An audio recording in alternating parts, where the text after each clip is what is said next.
Hey guys, it's Adam Rose, Vice President and Senior Loan Officer of Western Ohio Mortgage here in Sydney, Ohio, and this is another episode of the Mortgage Guy podcast. And this week is another market update, what's happening around the industry, and there's a lot happening. So last week I had a gentleman on, Kevin Risk. We started talking about delinquency rates. That's something I'm going to touch on. I'm going to touch on what's going on with the newest little lawsuit. I say little because not a lot of people know about it, unless you're into the industry. So we shall see how that's going to impact you as a consumer.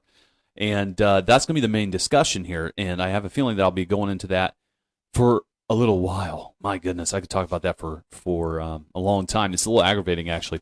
So let's talk about delinquency rates and stuff that's going on in the market. So we had mentioned this on last week's podcast that serious delinquencies are on the rise, and early stage delinquencies are on the rise. So serious delinquencies are anything that's 90 days and over past due, okay? 90 days and over. So keep that in mind. So it climbed by 7,000 cases to 455,000 in total in the country. That's crazy. We were talking about how there weren't a ton foreclosures hitting the market. So some people may just be keeping these alive, staying consistent on 90 days past due, and then they're not allowing it to go to foreclosure. They're pushing the envelope a little bit. Early stage delinquencies, which are 30 and 60 days past due, are up 5.1%. So it's just odd. But those numbers, they actually are actually at 2019 levels prior to everybody being in the 2.5 market, when COVID hit. And so we have a lot of people that, and I don't have the statistics on what loan types or pools of money is in serious delinquency. Could it be the 2.5% rates, guys? I don't know. Could it be the 5s, the 6s, the 7s that are currently in play today? Not sure. They don't release that data. They don't give that to us. They're just giving us broad brushstroke information. But on that, again, the foreclosure rate's down. Again, foreclosure rates, they say, are at 2019 levels, pre-pandemic levels. So I don't know. It doesn't make a whole lot of sense to me. Something's going on. But it's something, guys, when you're getting your pre-approvals, especially in this high-rate environment, you got to be ready, right? You got to be ready. As I mentioned on the last podcast, you get in trouble, you get into a divorce situation, you get into a lost job situation, health issues, something. I know we need a place to live. You always need a place to live. And the rents are very, very difficult. But do not allow this thing to go to foreclosure. It'll have such an impact on your credit score for the future. It's quite a challenge for you to get back into the home buying process again. 2 years, 3 years. It can take a while. So let's not let that happen. Okay. And so on that topic, let's talk about the market in general in regards to listings, right? We've had such a supply and demand issue still, but we're seeing a little bit of a resurgence in regards to listing activity. So it's month over month, we went up across the country 1.4%, which is the highest month over month increase since February of 22. So a year and a half, almost 2 years now. Good Lord, it's November now. So, so that's a good thing. We're seeing some more listing activity. So let's keep that rocking, and that'll help out our buyers in regards to getting them to the homes, not as many multiple offer situations. The more houses on the market, the better off we're going to be. So on that topic, why are people doing it, right? Because we have a lot of pushback on where rates are and the costs and everything like that. To quote the Redfin chief, which I'm going to take that with a grain of salt, their chief economist, Daryl Fairweather. So many Americans have substantial equity in their homes, which we all know, right? And some are choosing to liquidate, even if it means letting go of their favorable mortgage rates. They're concerned about potential home prices declining if rates persist. Now, while we do anticipate rates are going to stay up for a little while, again, like I have mentioned, I feel then there's some statistics that say the Mortgage Bankers Association thinks in Q4 of next year, of 2024, rates will be at 6.1. Fed thinks 6.7. Goldman Sachs thinks 6.8. There is no crystal ball. We don't really know. We have to look at trends and what's going on in the market. So we do think they're going to persist. But as he says, we also predict sustained high prices into the coming year. The current tight housing supply means even minor increases in listing activity listings attract eager buyers, which boost sales. So again, it's supply and demand issue, right? The less supply we have on the market, it is going to keep those prices higher. So as we get some shifts and get some more listings going on, it'll settle those prices a little bit. Now, you're not going to see a massive drop, guys. The people out there that still think there is a massive bust coming on valuations, I personally think you are incorrect. We're going to keep this new high watermark. You might see some minor changes, right? 1%, 3%, nothing major. Nothing major. So on this topic, so when people are getting pre-approved here, guys, more buyers are backing out is the next statistic to go with these new listings. So about 16% fell through in September alone. 16%. That's 53,000 home purchase agreements fell through. That's crazy, right? Guys, you're in contract. You're in contract for a reason. Do things happen during the process? Yes, they absolutely do. Employment histories are messed up. They don't come up with their assets, whatever it might be. But we're not talking about loan denials. Okay, we're talking about buyers simply saying, I don't want this house anymore. Well, I really think we need to stop the window shopping, guys, and we have to be prepared. I've been preaching this for a long time. No square peg round hole. Don't call me on Friday night because you have to put an offer in for Saturday morning. You're not ready, right?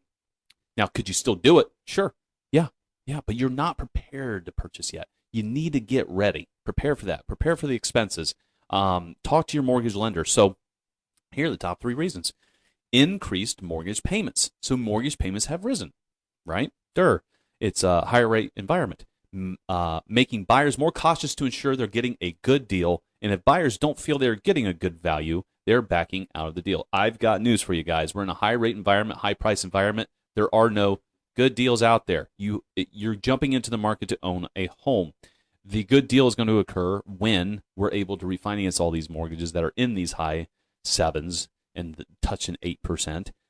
Like I said, the Mortgage Bankers Association thinks in Q4 we're going to be in the low 6s, and expectations is Q1 of 25 they're going to be back into the 5s.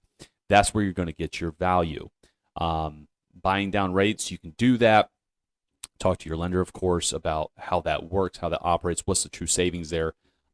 Because in 18 months, you're going to be looking at refinancing, 12 to 18 months. So it's hard to find a good deal, right? It's just a different market that we're in. You got to find a home that suits you. Jump in, refinance it later. Okay, so you can feel the benefit of home ownership. Skyrocketing insurance premiums. No, real fast on the increased mortgage payments. You should not be caught off guard, ever. All right. If you're pre-approved for $250,000, you should have a pretty good idea after speaking to your lender what that payment looks like. So don't enter into a contract and then 2 days later you say, "Poof, man, that payment, I don't like it. I should back out." Be prepared. All right. Be ready. Be ready. Skyrocketing insurance premiums. So yes, I had an insurance agent in here. I don't know, 2 months ago. And this is a common problem, right? Insurance premiums are going up, just like property taxes, which we talked about before. Property taxes are absurd, but the cost of insurance has significantly increased, adding to the financial burden and making transactions less appealing. So shop your insurance as much as humanly possible. Going with a very large company may not be beneficial. Going with an independent agent might be more beneficial, right? Instead of using a captive agent. So shop it to death. Let's see what we can find. Okay, so don't be closed-minded about sticking with where you're at with your car insurance. Okay. Be open-minded about shopping it so we can find the best price. Disagreements on repairs. This is a big one, right? Buyers and sellers are having disagreements on necessary, keyword necessary repairs, causing transactions to fall apart. So when you're going through these homes, guys, speak with your real estate agent when you're going through these properties, and let's start marking up and let's make the red flags list of, hey, this is going to get dinged, this could get dinged, whatever it is. What are majors? What are minors? All right, you got to be prepared for doing minor repairs. You're a homeowner, right? You're going to be a homeowner, so you're going to have some responsibility on yourself to fix some drywall patching or whatever it might be. Minor maintenance. Focus on the majors, right? Our HVAC's got an issue. Our roofs are leaking. We have a plumbing issue. Our hot water heater's on the fritz. Whatever. That's what you need to focus in on, guys. So pay attention to that. Highly recommend a whole house inspection. That way we know what we're getting ourselves into when we're buying this house, so we can try to prevent more. I I don't want to say more, try to prevent backing out of contracts, okay? Okay, so I got through that little piece of the market update. So what I really, really want to hammer down here, guys, and what's happening, there is a very, very, very, very, very large lawsuit, and it's not even about the dollars, okay? It's not about the dollars at all. A jury awarded $1.8 billion with a B in a real estate lawsuit, okay? So it's a class action in a nutshell, and I'm not going to name who's in it. You can look it up. In a nutshell, a bunch of sellers got together. Well, a bunch of sleazebag attorneys, of course. No offense to all attorneys out there, but there are some questionable ones. Got together and said, hey, we're going to start this class action because we feel that the commission rates of which realtors are charging these sellers to list these properties are absurd. They're just crazy too high. And we're going to get some of that money back. That's how it starts, right? So basically, they all get together and say that you've overcharged, and they went after a couple of large real estate companies. And due to this verdict of this $1.8 billion case, those same lawyers are, of course, it's going to be a snowball effect, guys, are suing even more.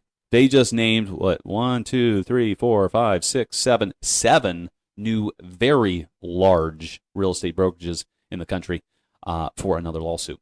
So the money's just going to keep flowing on these class actions, and it's not going to stop. Now, how these guys won this case is beyond me. I really don't know how they won. But here's the situation, okay? They're claiming that the seller is paying the buyer's agent commission, okay? So let's break this down here. So let's say you're about to list your house, and I'm a seller, okay, and I'm talking to my listing agent, and they say, hey, it's the cost for our services for listing your home is 6%. Again, this varies, okay? This varies. So let's say it's 6%, and you agree, and I agree to it. So yep, sounds good. Let's do that.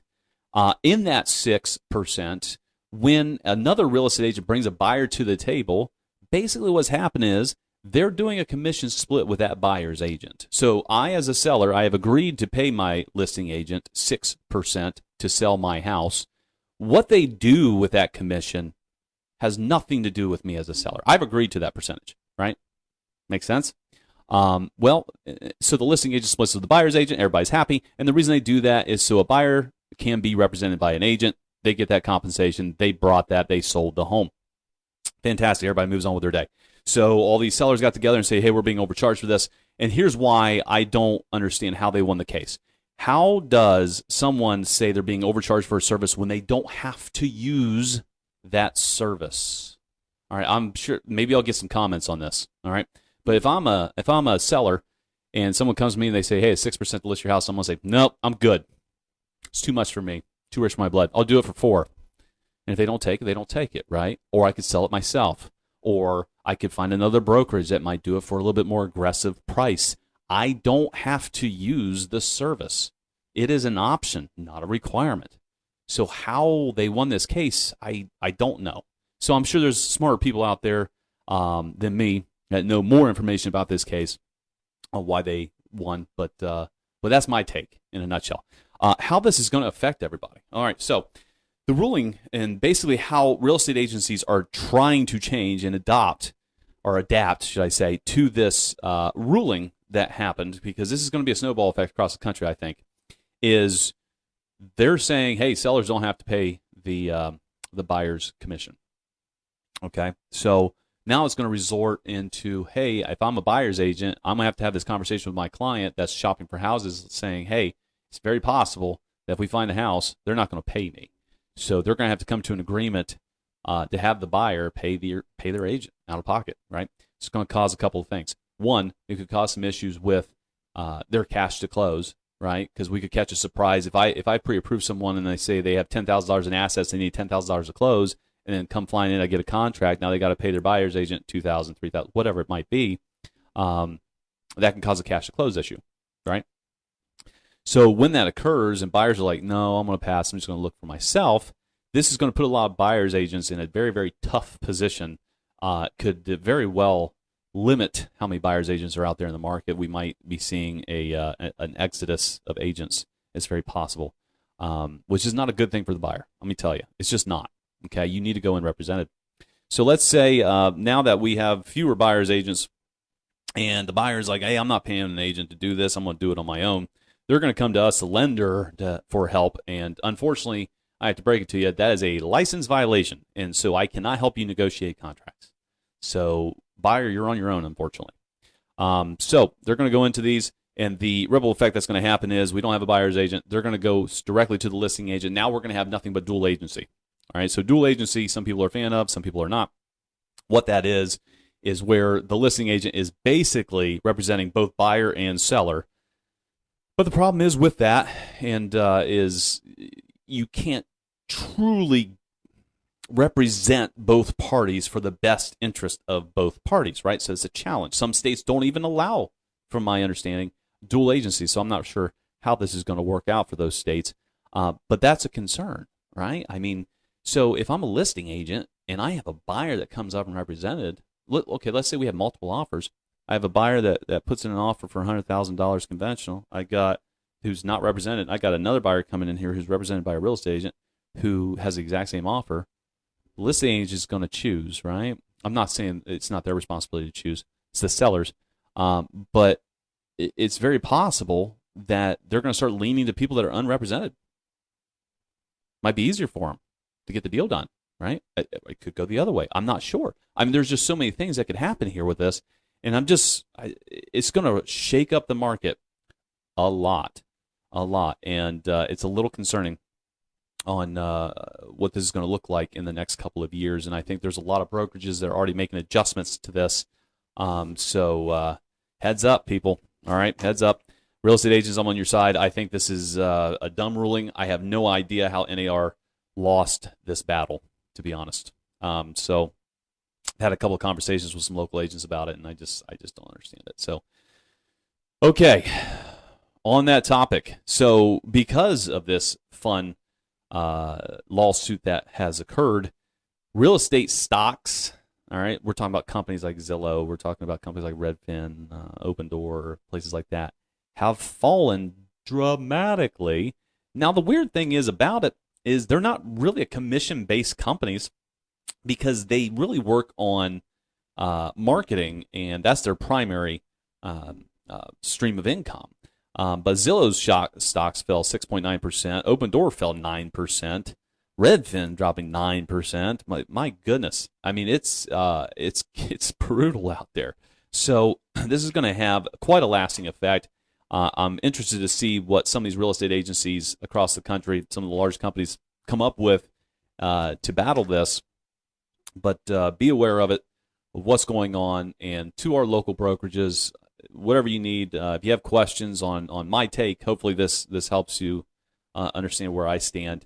And if you want to have a conversation about it and some ideas, I'm more than happy to talk to you about it and what your plans are. But something's going to unfortunately have to change, some additional verbiage in contracts, some brokerage agreements, our buyer broker agreements. We're going to have to start going on. So, guys, in our local markets, we have a lot of real estate agents, and they need your support.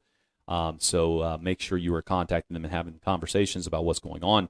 But please do support them. They do have your best interest in heart or in mind, and they're gonna do their best for you and get you the best deal possible. And just remember, real estate agents, think of them as an attorney. They are your buffer between you and your seller, and they go to bat for you. Okay, so that's what they do.